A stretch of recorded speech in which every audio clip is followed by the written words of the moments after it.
Continuing from Radio Row in New Orleans, a guy who was the original GOAT, the four-time Super Bowl winner, the guy that young Chris Sims hated to love and loved to hate. Oh, made me cry. The all-time great, Joe Montana. Used to sit there and yell at the TV at Joe and be like, oh my gosh, I can't stand him. Why is he doing this to the Giants and my dad? It's so funny. We talk about this all the time. Right. And I was just telling someone other interview, it was your dad's name came up, and I said, you know what's the funniest thing is, like, we had this love-hate relationship for so long till my wife Jennifer says, why don't you like him? She goes, do you know him? I go, no. She goes, well, why don't you say something to him? So I said, I went up to your dad and said, so my wife says, you know, why we're trying to figure out why we don't like each other, and we've been great friends ever all the time. since. You guys are buddies now. Yeah, I mean, he would start working with my two sons in throwing at the end, at the end of the boys' career in college. So which became a big joke because people get my dad, they're like, wait, what? Yeah. You're helping Joe Montana's kid throw football? How is that working? Joe Montana's better than you, Phil. You shouldn't be coaching his kids to do anything. But kids never listen to Dad. Yeah, that was probably Jim Bird. It probably was, seriously. You know, Ron Rivera was saying yesterday, though, back in those days, there was a hatred. There was a respect, but a hatred because you didn't have free agency. Yeah. Guys were on the same teams year after year. The good teams kept banging heads every year, and you just developed that true hatred. Make sure you get exactly. And that was the thing. And I told Jennifer, I go, I don't know. He just keeps beating up on our defense, man. I just like, how can I like him? And I think you guys got into a little, like, I think he threw a touchdown pass and looked over at the sideline once. Yeah, and it was doing. And gave him like the shooters or whatever, right? Yeah. And then you gave it back to him, I believe, when you threw the game winner late in the game. I did. And that's probably where it started. Knowing my dad, he was probably like, that son of a. No, get him. You're the perfect person to ask about the Chiefs as far as you went for the opportunity for the three-peat. Right? What was that year like mentally trying to accomplish that goal that was such a big deal?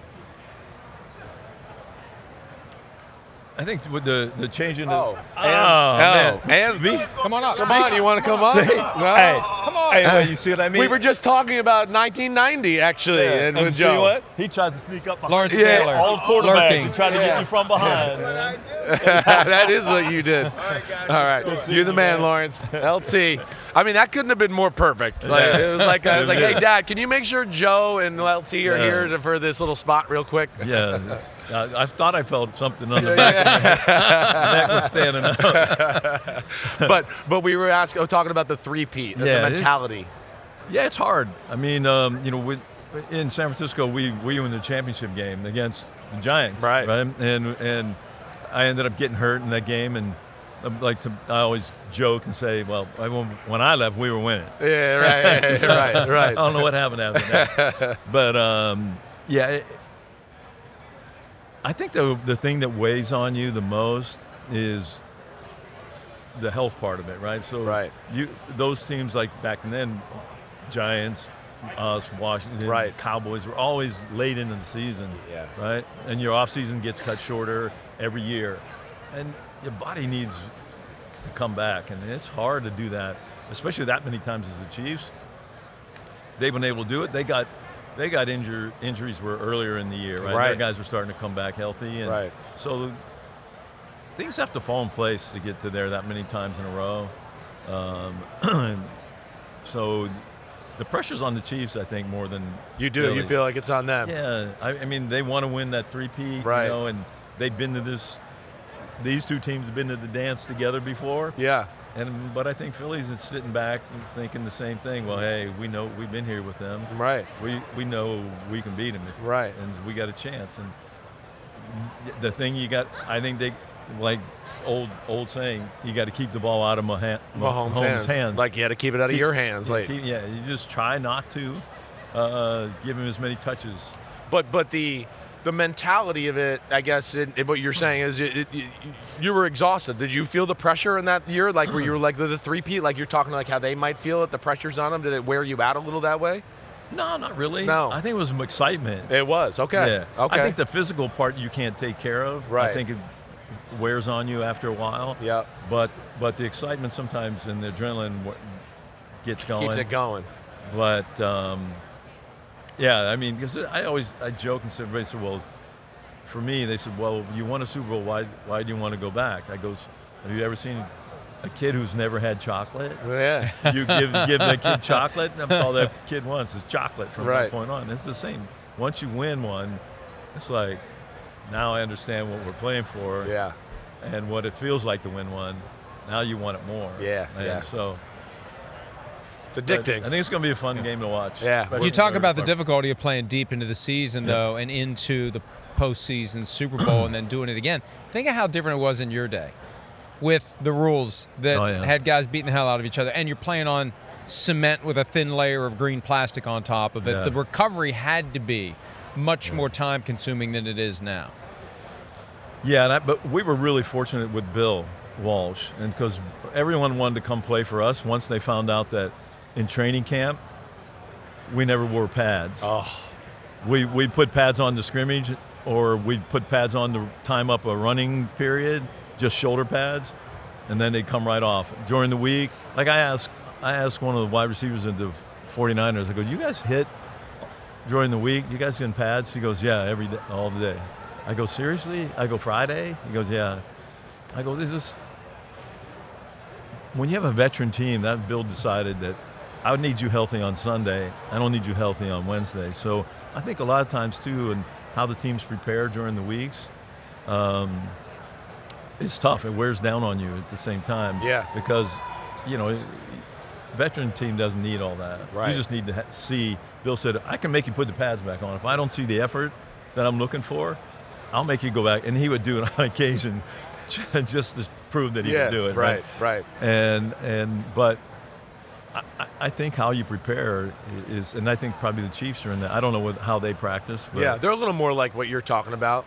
Yeah. They're a little more free, flying around, doing that. It's not always about, put the pads on. We had defensive linemen who come out with a stool and sit and watch practice. That's unreal. Well, let me ask you this, because it's widely known, hey, you, Tom Brady, Peyton Manning, right, the greatest quarterbacks of all time. Where do you put Mahomes in there? And does, if he wins this one, change things in your mind at all? No, I mean, the guy's, He's there, you're saying. This doesn't make a difference to him. He's got a long career ahead of him, and a lot of things a lot more chances to prove himself, and well, not prove himself, but he's going to win a lot more. What do you admire about him? What's the one you look at him and just go, man, it's amazing about him? I just like when you look in his eyes, and then it's always the same. It's not like he's not upset. It's pretty even key, just nothing affects him, and he looks like he's having fun. Right.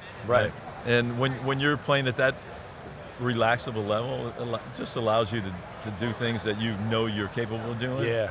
And if he makes a mistake, it's not a big deal to him. And I think that's the biggest key is a lot of people make a mistake and then they go into tank. And we were playing, when I got to Kansas City, right. we were playing Tampa.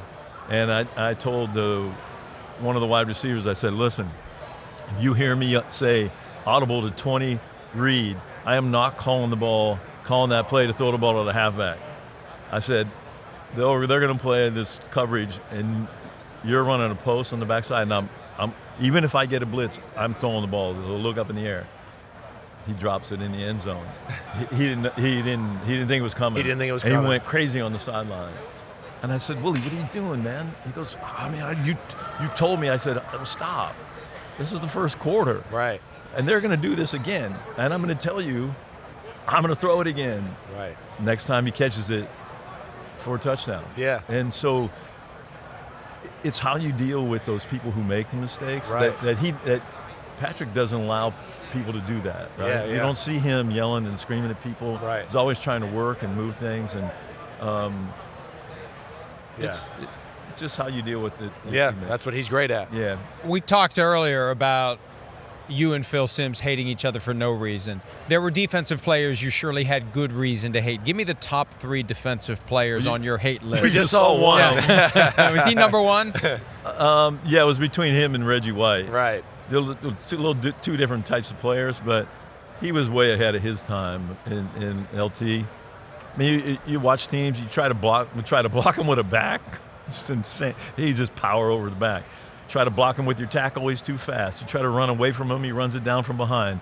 He could do anything, and it was fun to play against because you talk a lot, but it was never like a vicious talk. You would laugh even though winning or losing. It was just a fun guy to play against, and I'm trying to think of the other someone else that would have been. No one liked to play against Deion. Yeah. But I didn't worry as much about Deion because we had Jerry. Yeah.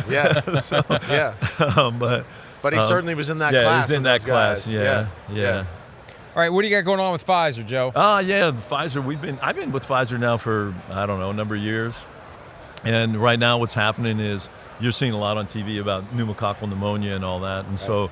We've been talking about this for a while, but right now the CDC has lowered the at-risk age from 65 to 50. So 50 and above, you're 6 times more likely to be able to catch this, at risk of catching the disease. So just talking about getting vaccination, talk to your doctor, your pharmacist, and they have a great website called vaxassist.com, VAX Assist. They have a lot of great information on before you talk to your doctor. So we're just trying to help people stay healthy. Stay healthy. And the key is talk to your doctor, too. There's so much controversy now about vaccines. At the end of the day, you know what I do? I do what my doctor tells me to do. That's right. I trust my doctor. If my doctor says I need it, then I think I need it. I got vaccinated, so good for you. Pfizer's doing a good thing. That's cool to hear. Hall of Famer and all-time great Joe Montana. Joe, great seeing you as always. Back with more. Thank you, guys. Good to see you guys. Always.